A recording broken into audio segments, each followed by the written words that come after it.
Hi friends, कैसे हैं आप लोग। आशा करता हूं कि आप लोग भी अच्छे होंगे। तो जैसे कि आप लोग को कल मैसेज मिला ऑनलाइन क्लास के बारे में, तो चलिए आज से स्टार्ट करते हैं 11th का ऑनलाइन क्लास। तो सीधा बुक पर जाने से पहले कुछ इंपॉर्टेंट टर्म्स की जरूरत होती है ताकि न्यूमेरिकल्स, फिजिक्स के न्यूमेरिकल्स अच्छे से बन पाए।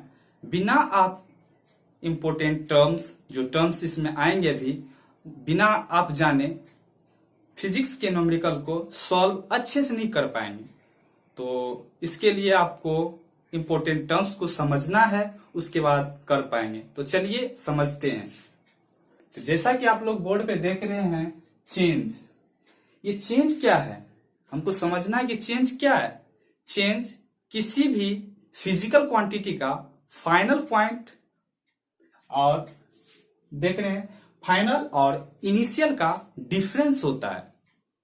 जैसा कि मतलब नहीं समझे आप तो फिर से समझाते हैं। मान लीजिए आपके पास 5 रुपीज है, किसी ने आपको 10 रुपए दिए, तो उसने पूछा कि आपके रुपये में कितना का डिफरेंस आया, मतलब चेंज कितना का आया। तो आप क्या बोलेंगे, फाइनल रुपीज कितने आपके पास दिए, तो 10 रुपये, और आपके पास थे कितने, 5, तो 10 - 5 तो 5 रुपीज। तो आपके पास मतलब 5 रुपये का चेंज आया। तो वही चेंज दिखाए, final minus initial. Change in velocity, मतलब वेलोसिटी में चेंज, तो दिखाते हैं final velocity minus initial velocity. अगर आपको कोई बोले कि चेंज इन मोमेंटम क्या होता है, तो फाइनल मोमेंटम में और इनिशियल मोमेंटम का जो डिफरेंस होता है वही चेंज इन मोमेंटम को रिप्रेजेंट करता है। जैसे final momentum minus initial momentum. Change अब 2 प्रकार के हो सकते हैं। चेंज पॉजिटिव भी हो सकते हैं और चेंज निगेटिव भी हो सकते हैं। तो चेंज कब पॉजिटिव हो सकते हैं, जरा सोचिए, कब पॉजिटिव हो सकते हैं। जब आपके पास फाइनल पॉइंट ज्यादा हो और इनिशियल पॉइंट कम हो, तब उसके केस में आपको चेंज जो होगा वो पॉजिटिव आएगा। जैसा कि आप लोग बोर्ड पे देख सकते हैं।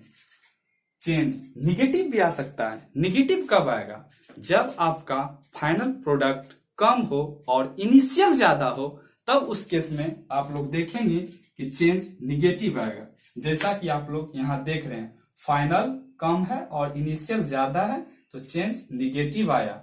मतलब मोमेंटम जो है इसका घटेगा। जब मोमेंटम फाइनल का ज्यादा होगा और इनिशियल का कम होगा, पॉजिटिव आएगा, उस केस में मोमेंटम इंक्रीज करेगा दोस्त। तो इतना जान गए कि चेंज क्या होता है। चेंज किसी भी फिजिकल क्वांटिटी का डिफरेंस होता है, फाइनल और इनिशियल का। अब छोटा सा टर्म आता है डेल्टा, जिसे इससे डिनोट किया जाता है। देखिए आप लोग, डेल्टा क्या होता है, किसी भी फिजिकल क्वांटिटी को यह बड़ा चेंज को दिखाता है। सिग्निफिकेंट मीन्स लार्ज, मतलब बड़ा चेंज।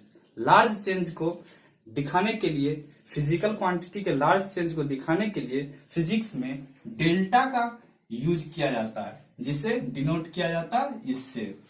फिर इसका एग्जांपल जैसे देख लीजिए, जैसे डेल्टा वी है, मतलब बड़ा वेलोसिटी, बड़ा चेंज वेलोसिटी को दिखाता है, जैसे वी एफ माइनस वी आई। जैसे डेल्टा पी, मतलब डेल्टा मोमेंटम, मतलब ये दिखाता है बड़ा चेंज मोमेंटम को, जैसे final momentum minus initial momentum. बस देख रहे हैं। अब छोटा सा टर्म आता है डेक, जिसे डिनोट किया जाता है डी से। यह क्या है, यह इनसिग्निफिकेंट मीन्स छोटा, स्मॉल, वेरी स्मॉल चेंज को, फिजिकल क्वांटिटी के वेरी स्मॉल चेंज को दिखाने के लिए हम लोग डेल्टा का यूज करते हैं, जिसे डिनोट किया जाता है डी से। देखिए जैसे एग्जांपल में दिया गया है डेक वी, मतलब very small change in velocity. Del भी देख रहे हैं आप यो, डेल एक्स मतलब very small change in position. X को डिनोट किया, पोजीशन को डिनोट किया जाता है एक्स से, और उसके आगे डेक लग गया मतलब very small change in position. यहाँ फिर है delta P, sorry deck P, तो ये दिखाता है very small change in momentum. जहां आप देख रहे थे मोमेंटम को पी से सूचित किया जाता, और इसके पहले डी लग गया मतलब डेक पोजीशन, डेक मोमेंटम। यहाँ डेक पोजीशन है, डेक मोमेंटम, यहाँ very small change in momentum. तो ऐसे ऐसे छोटे टर्म्स हैं जिसको समझना अति आवश्यक है। ये आगे हम लोग को यूज आएगा, इसीलिए हम लोग को समझना जरूरी है। तो देखते हैं, फिर आप लोग इसको नोट कर लीजिए, हम इसको रफ कर देंगे। तो तब तक नोट कीजिए आप लोग। और छोटा सा पॉइंट देख रहे हैं आप, जैसे डी को फिजिकल क्वांटिटी के वेरी स्मॉल मैग्नीट्यूड के लिए भी इसका यूज किया जाता है। डी का यूज फिजिकल क्वांटिटी के वेरी स्मॉल मैग्नीट्यूड के लिए भी इस डी का यूज किया जाता है। जैसे यहाँ पे लेंथ है, लेंथ मान लीजिए किसी चीज का लेंथ 10 मीटर है, तो वहां तो लेंथ एल दे दिए, लेकिन वही लेंथ बहुत छोटा है, बहुत छोटा है, उसके लिए डीएल का यूज करेंगे। जैसे हमने बताया आपको, डी फिजिकल क्वांटिटी के वेरी स्मॉल मैग्नीट्यूड को भी दिखाता है, दिखाने के लिए डी का यूज करते हैं। उसी प्रकार जब लेंथ बड़ा था तो एल का प्रयोग किया, लेकिन वही जब लेंथ देखिए डी छोटा है, पॉइंट के बाद कितना 0.00000 के बाद 1 मीटर है, इसीलिए छोटा लेंथ को दिखाने के लिए डी का यूज किए। उसी प्रकार किसी वस्तु का या मास 60 केजी है, 60 केजी है मास, तो मास 60 केजी है, लेकिन वही अगर छोटा मैग्नीट्यूड को दिखाएंगे, जैसे 0.0000002 केजी है, तो बहुत छोटा है, बहुत छोटा मास है, तो उसको छोटा मास को दिखाने के लिए डीएम का यूज किए। जैसे डब्लू है, आप लोग जानते हैं डब्लू वर्क को दिखाता है, ये लार्ज वर्क है इसीलिए वो डब्लू से लिखे। लेकिन जब इसी को स्मॉल वर्क करेंगे, छोटा सा कोई कार्य करेगा, तो उसके लिए डी डब्लू लिखेंगे। जैसे क्यू है तो क्यू चार्ज मतलब क्यू बड़ा चार्ज को दिखाएगा, वही जब इसके आगे हम लोग डी लगा देंगे, डी क्यू, तो ये स्मॉल चार्ज को दिखाएगा। तो आप लोग समझ गए होंगे, इसको राइट डाउन कीजिए, तब फिर उसके बाद हम इसको रफ कर देंगे, तब तक कीजिए आप लोग। तो अब बोर्ड पे देखिए, यहाँ 3 पॉइंट लिखे गए हैं, जो छोटे छोटे पॉइंट्स हैं, जैसे time instant, time interval, T बराबर 0। थोड़ा कंसंट्रेट कीजिए, हम आपको 2 मिनट में समझा देंगे ये टाइम इंस्टेंट, टाइम इंटरवल और टी बराबर 0 का मतलब क्या होता है, क्यों हम यहाँ लिखें, हम आपको हर एक चीज समझाएंगे। थोड़ा कंसंट्रेट कीजिए, 2 मिनट में सिखाते हैं। टाइम इंस्टेंट कोई पार्टिकुलर टाइम होता है, मतलब क्या बताना चाह रहे हैं, जैसे थोड़ा सपोज कीजिए कि आप कहीं जा रहे हैं, 12 बजे, मान लीजिए 12 बजे आप कहीं पहुंचे, उस टाइम आपको कॉल आता है कि तुम कहाँ हो, आप बोलते कि 12 बजे मैं इस स्टेशन पे हूं, तो आप एग्जैक्ट टाइम देते हैं, मतलब पार्टिकुलर टाइम बताते हैं। इसका मतलब आप टाइम इंस्टेंट को बता रहे हैं, जिसको डिनोट किया जाता है टी से। तो ठीक है, अब दूसरा है टाइम इंटरवल। ये टाइम इंटरवल क्या है, तो देखिए, it is time gap between, ऐसे का मतलब होता है between 2 instant, 2 instant time gap है, ये 2 इंस्टेंट टाइम के 2 इंस्टेंट का गैप है। It is time gap between 2 instant. तो ठीक है, जैसे टाइम इंस्टेंट, टाइम इंटरवल देख रहे हैं, तो जैसे मैं बता दिया हूं कि ये टाइम गैप है बिटवीन 2 इंस्टेंट का, इसमें फाइनल और इनिशियल होना तो जरूरी है, क्योंकि ये तो टाइम गैप है। गैप कब होगा, जब फाइनल और इनिशियल होगा, तभी तो गैप होगा। तो ठीक उसी प्रकार देखिए, ये टाइम गैप है, टाइम इंटरवल, ये टाइम गैप है बिटवीन 2 इंस्टेंट का, तो इसमें टाइम जब इंटरवल हमको निकालना पड़े तो इसके लिए क्या करना पड़ेगा, टाइम फाइनल टाइम देंगे माइनस इनिशियल टाइम, देखिए T F minus T I. अब तीसरा है टी बराबर 0। टी बराबर 0 करने का मतलब क्या हुआ, क्या हुआ यहाँ पे, तो समझते हैं। टी बराबर 0, देखिए बोर्ड पे क्या लिखा है, it is the time instant when observer starts observing the motion of particle. एक चीज ठीक दोस्त, पार्टिकल क्या हम फिजिक्स में जहां भी यूज करेंगे, कोई वैन हो चाहे वो क्या बोलते हैं इसको, कोई आदमी ही हो चाहे कोई बॉक्स हो, कोई भी चीज हो, तो हम उसको फिजिक्स में पार्टिकल के नाम से बोलेंगे। तो किसी भी पार्टिकल के मोशन को ऑब्जर्व करने के लिए ये टी बराबर 0 दिया गया है। तो it is the time instant, यह एक टाइम है जब ऑब्जर्व स्टार्ट किया ऑब्जर्विंग, कोई मान लीजिए कोई गाड़ी जा रहा है, ये टी बराबर 0 कहने का मतलब उस टाइम ऑब्जर्वर अपने आंखों को खोला और देखा, क्या देखा, तो वही जो पार्टिकल का मोशन ऑब्जर्व किया वही टी बराबर, जब पार्टिकल अपने ऑब्जर्व किया मोशन को ऑब्जर्व किया उसी टाइम को टी बराबर 0 कहा जाता है। टी बराबर 0 दो, या तो मूव भी कर सकता है या मूव नहीं भी कर सकता है। यहां मैं लिख दिया हूं पार्टिकल में या मे नॉट मूव। अब बोलेंगे कैसे, टी बराबर 0 कैसे पार्टिकल मूव नहीं कर सकता है या कैसे कर सकता है, तो आपको समझाता हूं। जैसे पार्टिकल अपना आंख खोला तो एक ऐसा भी केस हो सकता है कि कोई पार्टिकल वहां स्टे हो, ठहरा हुआ हो। दूसरा केस ये भी हो सकता है कि जब हम ऑब्जर्व करना स्टार्ट किए, पार्टिकल अपना आंख खोला तो उस टाइम कोई पार्टिकल मोशन में था, वो मतलब उसके साथ वेलोसिटी थी, तो उसी के लिए कहना है टी बराबर 0 जब आएगा तो पार्टिकल उस वक्त मोशन करता हुआ भी रहेगा या नहीं भी करेगा।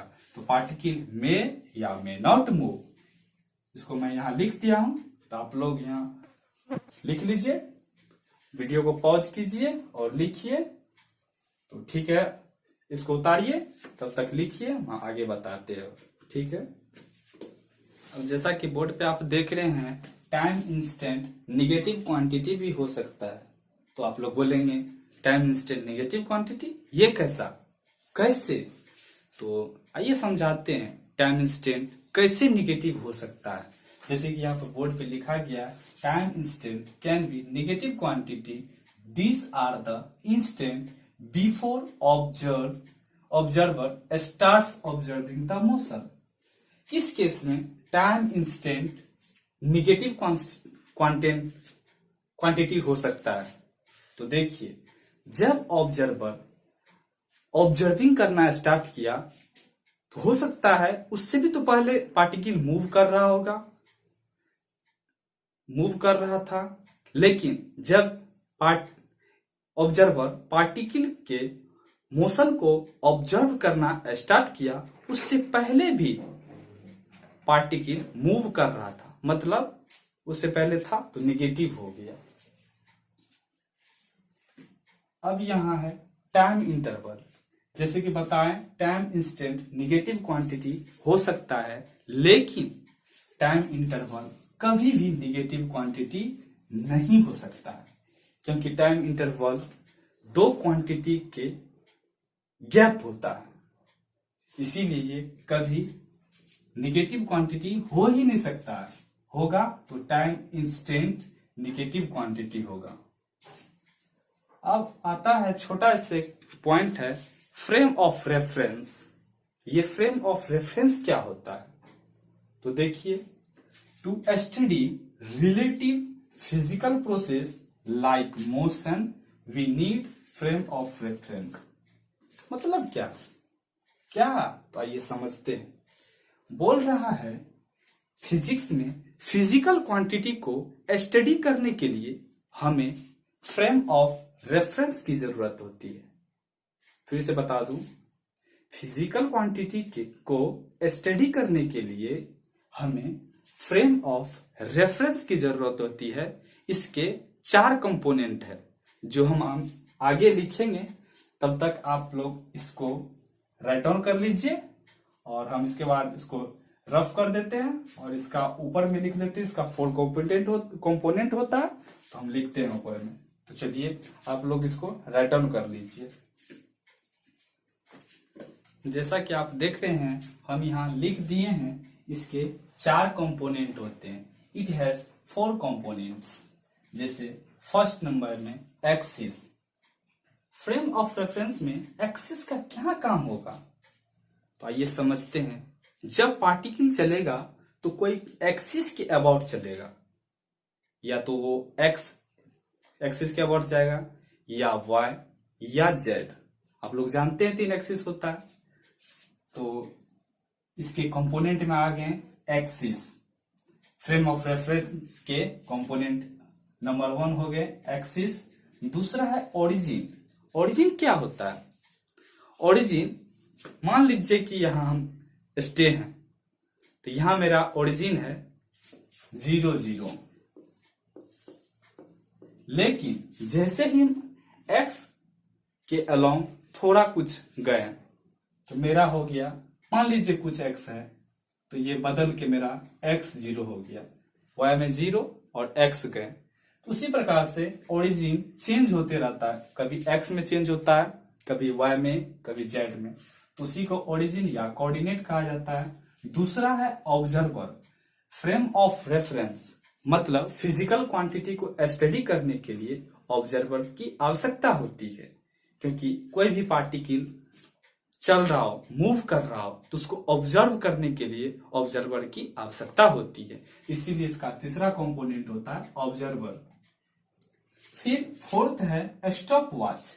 ये स्टॉप वॉच क्या होता है तो आप लोग देखे होंगे खेल के मैदान में जो खिलाते हैं खिलाड़ी को, तो वो स्टॉप वॉच लगा के रखते हैं, उसमें टाइम फिक्स रहता है। तो उसी प्रकार इसमें भी स्टॉप वॉच का यूज होता है कि कितना टाइम में कितना वो मूव किया उससे स्टडी किया जाता है। इसीलिए इसका फोर्थ कंपोनेंट स्टॉप वॉच हुआ। तो आई होप आपको समझ आया होगा। तो चलिए अब आगे जानते हैं कि आगे और क्या टर्म्स हैं। तो तब तक आप लोग इसको राइट डाउन कर लीजिए, हम इसको रफ कर देते हैं, उसके बाद दूसरा आगे टर्म समझते हैं। तो दूसरा पॉइंट आता है, जैसे कहीं फिजिक्स में आपको लिखा रहेगा ऐसे, ये होता है जैसे y बराबर एफ इंटू एक्स है। तो यहाँ इसका मतलब हुआ है y x का फंक्शन है। यहां मैं नीचे लिख दिया हूं, it means y is the function of x। जब इसका ये फंक्शन है, y x का फंक्शन है, जब हम x को चेंज करेंगे तो y भी चेंज होगा। यही मैं यहां कहना चाहता हूं, y जो है x का फंक्शन है, जब हम x को चेंज करेंगे y भी चेंज होगा। If it means y is the function of x. If we change the x, y will also change. ठीक, जैसे यहां दिया गया एग्जांपल के लिए 4x plus 3। जैसे x का वैल्यू हम यहां रख लेते हैं 0, तो y क्या आ जाएगा मेरा? y देखिए, बैठा के देखिए, निकालिए। x का 0, 4 into 0 3। उसी प्रकार जब हम x 1 लेते हैं तो 1, तो y कितना आएगा मेरा? देखिए 4 plus 3 मतलब 7। एक सपोज करते हैं, suppose a particle is moving along x axis whose velocity is given. एक पार्टिकल है, हम आपको पहले ही बता चुके हैं कि हम फिजिक्स में जहां भी यूज करेंगे पार्टिकल वर्ड यूज करेंगे। तो एक पार्टिकल है जो x एक्सिस के अलोंग मूव कर रहा है, उसका वेलोसिटी दिया गया है 4t² + 2। जहां हम t का वैल्यू 0 रखते हैं तो इसका वेलोसिटी देखते हैं कितना है। टाइम जब ऑब्जर्वर स्टार्ट किया ऑब्जर्विंग, तब देखते हैं कि इसका वेलोसिटी कितना था। तो यहाँ t बराबर 0 बैठाएंगे, तो 4 को t से 0 से 0, तो इसका मतलब 2 मीटर 2 मीटर पर सेकेंड। 2 मीटर पर सेकेंड मतलब ये वेरिएबल है। तो ठीक है दोस्त, इसको आप लोग राइट डाउन कीजिए और हम आगे आपको और समझाते हैं कुछ। अब दूसरा टर्म्स है फंक्शन। फंक्शन क्या होता है? तो फंक्शन 4 प्रकार के होते हैं। टाइप्स ऑफ फंक्शन कितने प्रकार के होते हैं? तो फर्स्ट फंक्शन आपको लीनियर फंक्शन होता है, सेकेंड क्वाड्रेटिक फंक्शन होता है, थर्ड साइनसॉइडल फंक्शन होता है, फोर्थ एक्सपोनेंशियल फंक्शन होता है। ये हम जान गए कि फंक्शन 4th टाइप के होते हैं, 4 प्रकार के होते हैं। लेकिन अब हमको ये भी जानना है कि जैसे यहाँ लीनियर फंक्शन क्या है, इसके बारे में हमको समझना है। तो आइए समझते हैं। लीनियर फंक्शन के लिए आपको इस तरह का फॉर्मेट रहेगा, mx प्लस सी, जहां where m and c are constant, जहां m और ये c कांस्टेंट रहेगा, मतलब ये कभी बदलेगा नहीं, हमेशा कांस्टेंट रहेगा, वेरिएबल नहीं होगा। जैसे इसका एग्जांपल हम ले सकते हैं, एग्जांपल y बराबर 4x प्लस 2, जहां ये कांस्टेंट 4 और 2, m की जगह 4, c की जगह 2, तो यहाँ 4 और 2 कांस्टेंट है। तो इस तरह से हम देखें कि लीनियर फंक्शन, जब भी लीनियर फंक्शन आएगा आपको इसी के फॉर्म में रहेगा लीनियर फंक्शन, तब उसको हम लीनियर फंक्शन कहेंगे। तो दूसरा जानेंगे क्वाड्रेटिक फंक्शन। तो ठीक है, तब तक बोर्ड नहीं है, तब तक इसमें हटेगा नहीं, तो आप लोग इसको लिख लीजिए और हम फिर से बताते हैं कि क्वाड्रेटिक फंक्शन क्या होता है।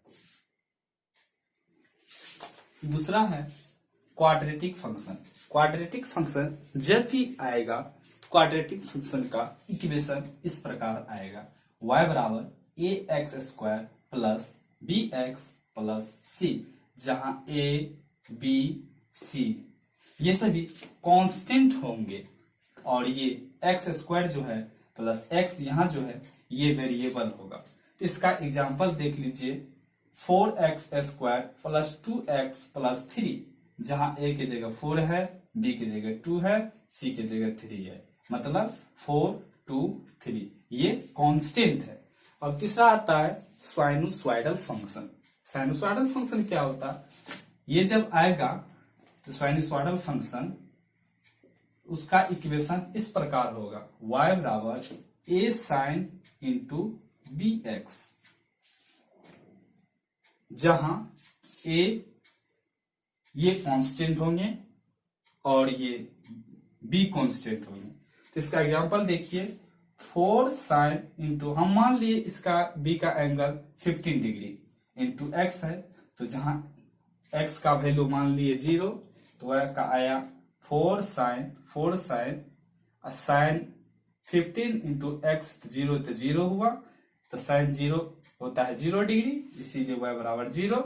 उसी प्रकार दूसरा देख लीजिए, जब हम x बराबर 2 मानते हैं तो क्या आता है, 4 साइन, देखिए आप 15 डिग्री इंटू 2 बराबर क्या आएगा, 4 साइन 15 दूना 30, मतलब 4 साइन 30 का मान 1/2, 2 कैंसिल 2 1। इसी प्रकार यही होगा साइनसॉइडल फंक्शन जो आप देखे। तो अब लास्ट देखेंगे, तो अगला लेक्चर में अगला दिखा रहे हैं, तब तक आप लोग इसको राइट डाउन कीजिए।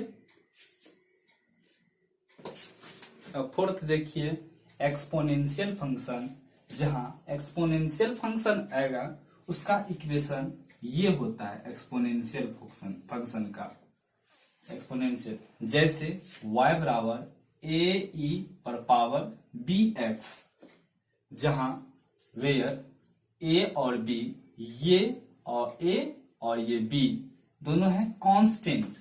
अच्छा, आप लोग पूछेंगे ये e क्या है? तो ये e एक्सपोनेंट है, जो मैं यहां लिख चुका हूं एक्सपोनेंट। इसका वैल्यू वैल्यू आया है 2.71। इसका एग्जाम्पल देखिए, Q बराबर स्मॉल q बराबर कैपिटल Q इंटू E और पावर माइनस T/RC। ये एक्सपोनेंशियल फंक्शन का एग्जाम्पल है। हम जब आगे चैप्टर पढ़ाएंगे तो आपको बताएंगे कि ये कैसे आया और क्यों आया, इसका सब डिटेल होगा। तो अच्छा, एक साइनोसॉइडल फंक्शन जो होता है,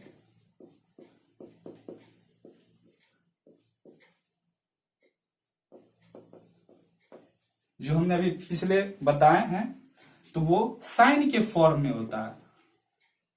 जैसा कि आप लोग देखे होंगे कि कोई भी, जैसे देखे थे कि ए साइन दे दिए थे, ए साइन, या यहाँ कुछ डिग्री दिए थे हम, जैसे 15 डिग्री दिए थे, यहाँ एक्स था, तो ये साइन के फॉर्म में था, इसीलिए हम इसको ऐसे भी समझ सकते हैं, साइनोसॉइडल मीन्स साइन के फॉर्म में था, इसीलिए इसको साइनोसॉइडल कहा जाता है। ये एक्सपोनेंशियल तो आप जान चुके हैं।